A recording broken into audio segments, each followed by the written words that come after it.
What's up, y'all? It's T-Tar, and today we're gonna be looking at all the new Indigo Disk Pokemon and my thoughts on them. I did see the one who must not be named earlier. I don't know if y'all know, but Nintendo coming down hard, bro. But yeah, we're gonna go through all the Pokemon, and I'm gonna tell you my thoughts on them. I also haven't seen a lot of their Pokedex entries, so maybe they could reveal stuff on whether the paradoxes are imagination or not. Let's go through them. Alright, let's get this man out of the way. First, we got Arcaluda in Pokemon 1018. I like this guy. I like it a lot. It made Dorludon much better, but you know what pisses me off? Alright, no, this isn't, well, it's not, I shouldn't be upset at this, but this man is like a pseudo-legendary. His stats are 600, which means maybe Pokemon's honorarily turned Dorludon and Arcaluda into a two-stage pseudo-legendary. Maybe this is something they'll start going forward. Certain Pokemon, they'll get an evolution that pretty much bumps them up to legendary status or pseudo-legendary status. I'm gonna give it a 9 out of 10. I can't hate, even though I want to. Next up, Hydrapple. I'll give this a 9 out of 10 too. Its base stats jump from 485 on Dipplin to 540, so it's just around Golden Go. It's a lot less corrupted than I thought it would look. Really, it just turned out to be like a more perfect looking final evolution than Appleton and Flapple. Whoa! 7 serpents live inside an apple made of syrup. The serpent in the center is the commander. These capricious serpents have banded together. On the rare occasion that their moods align, their true power is unleashed. So it's a whole other family line introduced cause somebody gave it a syrup apple. Next up, Gouging Fire. 10 out of 10, bro. Holy. We all knew NT was gonna turn to a dinosaur, but this is better than all the fan arts I've seen. I thought NT was supposed to turn ugly. He turned badass. Let's see its entries. There are scant few reports of this creature being sighted. One short video shows it rampaging and spouting pillars of flames. There's a video of him. No one's got photos of ancient Jigglypuff. At this point, I'm getting certain he's from the past and not a dream Pokemon. It resembles an eerie Pokemon once shown in a paranormal magazine. The Pokemon is said to be an Entei regenerated from a fossil. Raging Bolt, 10 out of 10 again. I don't care if I'm handing these out. Yo, listen, if they showed Entei in the trailers and you discovered this one in game, you'd be mind blown. It's said to incinerate everything around it with lightning launched from its fur. Very little is known about this creature. With how Perrin talks about them, it really sounds like Heath wrote about these creatures in his book, / the paranormal magazine. But it doesn't sound like Sada Turo made, if we're going by Dream Theory, which F that Sada Turo like made them up when she saw the fused photo. It sounds like other people have seen them. It bears resemblance to a Pokemon that became a hot topic for a short while after a paranormal magazine touted it as Raiku's ancestor. And Walking Wake, 10 out of 10, y'all. I think maybe this one, you might get some iffy people because he's turned into a T-Rex. But all 3 of them being dinosaurs is too good. This ferocious creature is shrouded in mystery. It's named after an aquatic monster mentioned in an old expedition journal. Okay, so Heath saw it. That is wild. So Heath named them. It resembles an illustration published in a paranormal magazine, said to be the depiction of a super ancient Suicune. Fire. Alright, we got Iron Leaves. Man, I'll give it a 7 out of 10. Virizion is cool. And I know the theme of the future is like small and perfected. But how you gonna get Virizion over Suicune and be happy about it? Many of its physical characteristics match those of a Virizion from the future that was covered in a paranormal magazine. Y'all, Dream Theory is dead and I'm happy. According to the few eyewitness accounts that exist, it used its shining blades to julienne large trees and boulders. Julienne means to slice. I'm hard on the future Pokemon, y'all, but it's just how it speaks to me. They do have some interesting character, like the way they move very robotic-like. So it's not like they just stole Virizion's model and repainted it. But I like the monsters better. Iron Crown, I'll give this a 7.5 out of 10. It's a bit better than the Virizion. It's a bit more unique and different looking. It resembles a mysterious object introduced in a paranormal magazine as a cutting-edge weapon shaped like a Cobalion. Darn. There was supposedly an incident in which it launched shining blades to cut everything around it to pieces. Little else is known about it. I guess that's freaky, right? Since the robots, you don't even know how they think. They probably just go crazy. Iron Boulder. Big dog.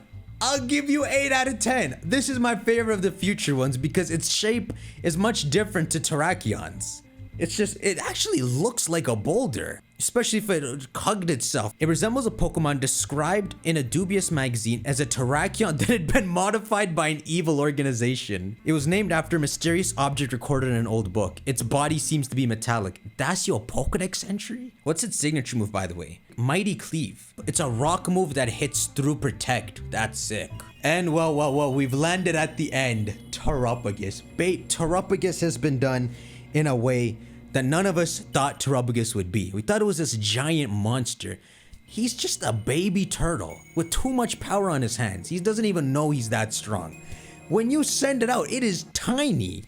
Y'all, 10 out of 10. This is one of the best climactic legendaries ever. You know, better than Eternatus. Ultra Necrozma was done well, but this was just so unexpected and unique, man, giving it all the typings. So I'll give Baby Terapagos 10 out of 10. Hey, I'll give Terrestrial Terapagos. Yo, let me just give him 10 out of 10. Why can't I? It's my video. Let me actually see their Pokedex entries. So Baby Terapagos. Terapagos protects itself using its power to reform energy into hard crystals. This is a topic for discussion. It's thought that this Pokemon lived in ancient Paldea until it got caught in seismic shifts and it went extinct. You mean extinct like there are multiple Terapagoses? Nah, chill. That one Terapagos caused that. He's as small as this. And he caused a whole Area Zero phenomenon. All those crystals. Unless there were Peewee Terapagoses. Alright, so second form Terapagos 10 out of 10. Upon sensing danger, it prepares itself for battle by creating a sturdy shell of crystallized terrestrial energy. The shell is made of crystallized terrestrial energy. When struck by a move, this shell absorbs the move's energy and transfers it to Terapagos. It steals your move's energy. See, it seems like Terapagos, it doesn't care to fight. Stellar Terapagos? Y'all, I have to hit you with that like 11 out of 10, man. The thing is, it's so goofy intentionally. It's not supposed to look cool like Ultra Necrozma or chaotic like Eternamax Eternatus. Remember, it's just a random turtle with too much power on its hands. It's got this goofy look where it's stacked its own self on its head, and it's got like this mini earth under it.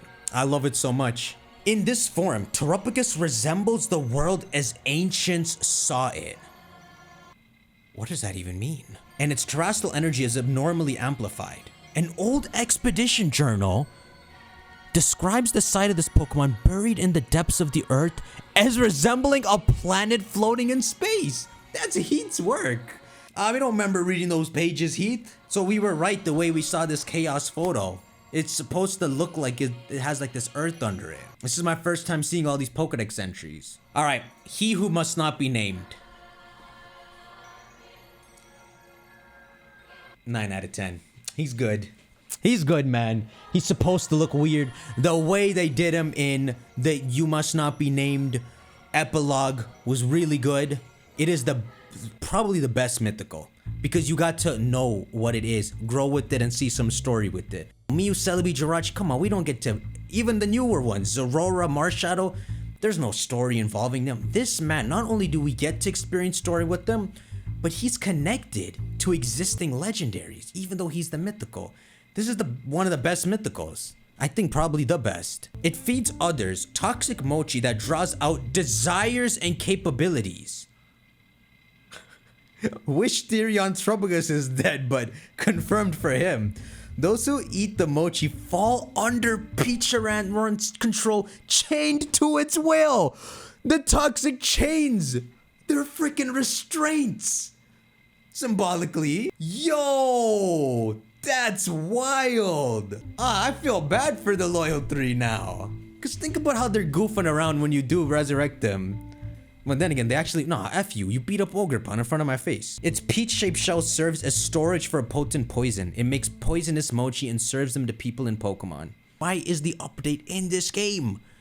If you're gonna snipe me from a distance, stop sniping me. Alright, y'all, make sure you shank that like button. I like all the Indigo Disk Pokemon. They did well. And now we're gonna start looking at y'all's theories. So I'm gonna open up the emails and let's see if we can figure out what's really going on with the Paradox Pokemon, Terapagos. And I guess now it's time to start talking about Unova. And man, there's a lot of thoughts for Unova, especially. with Blueberry Academy, all the Unova stuff in there. So shank that like button. I'll see y'all later. Take care.